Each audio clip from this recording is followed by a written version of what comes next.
حضرت عبداللہ بن مبارک رحمتہ تعالیٰ علیہ فرماتے ہیں لالچ کے رشتے ہیں دنیا کے، لالچ کے۔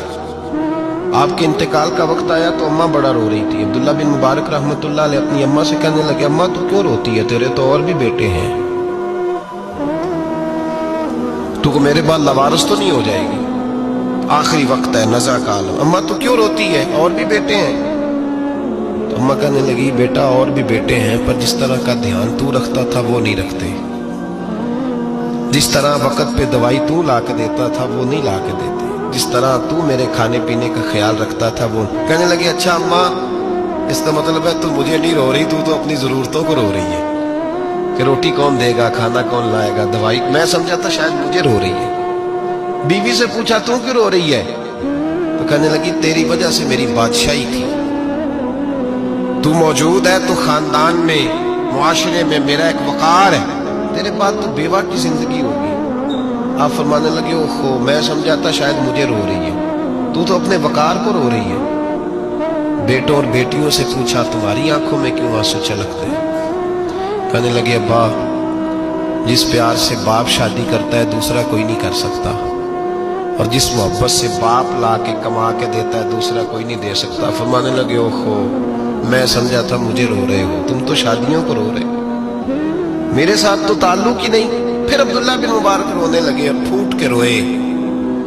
کسی نے کہا، آپ کیوں روتے ہیں؟ فرمایا، آج سمجھ آئی ہے، میرے ساتھ اگر بے لوث رشتہ ہے تو یا خدا کا ہے یا محمد مصطفیٰ کا ہے صلی اللہ علیہ وسلم۔ آج سمجھ آئی ہے، وہ میں نے جن کے ساتھ تعلق مضبوط کیا ہی نہیں، کبھی فجر چھوڑی، کبھی زور چھوڑی، کبھی ایک رہ گیا، کبھی وہ رہ گیا، کبھی داڑھی کا پروگرام بنا، کبھی رہ گیا، جن کے ساتھ میں کمزور تھا وہ میرے ساتھ مضبوط تھے، اور جن کے ساتھ میں مضبوط تھا ان کا میرے ساتھ کیا حال تھا۔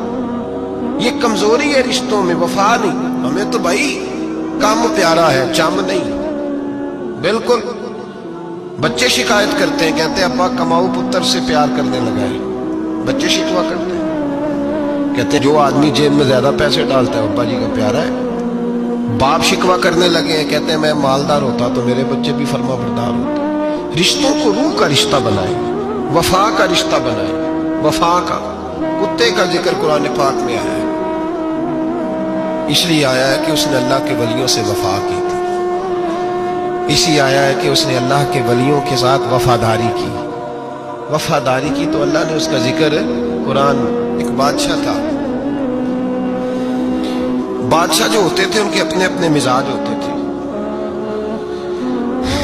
اس بادشاہ نے 4 5 6 کتے رکھے ہوئے تھے، اور کتے بڑے بڑے کتے تھے، اور بڑے وہ خونخوار کتے تھے، چیر پھاڑ کھا جاتے تھے، شیر جتنے ان کے قد تھے۔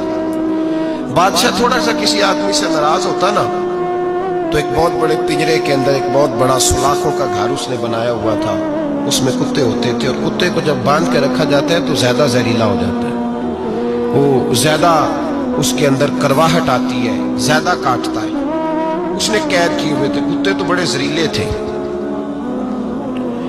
جس آدمی سے بادشاہ تھوڑا سا ناراض ہوتا نا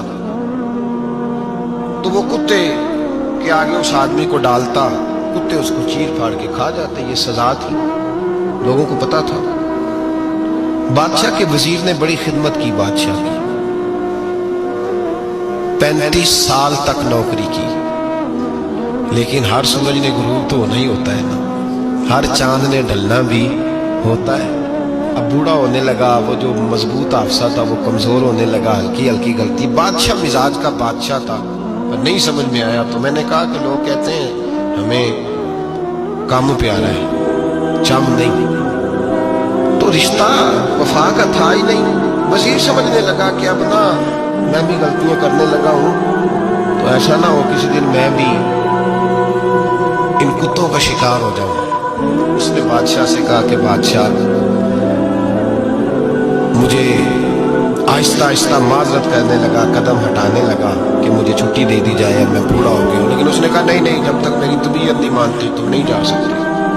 مطلق العنان لوگ تھے، وزیر خاموش ہو گیا، پریشان رہنے لگا، غلطی ہو گئی ہے تو پھینک دے گا۔ ایک تجویز اس کے ذہن میں آئی، وہ جو پنجرے، کتوں کے پنجرے پر محافظ بیٹھا تھا نا، جو اس کو کھانا ڈالتا تھا، روٹی ڈالتا تھا، گوشت دیتا تھا، اس کو ایک دن کہنے لگا، یار تیری ڈیوٹی ہے سارا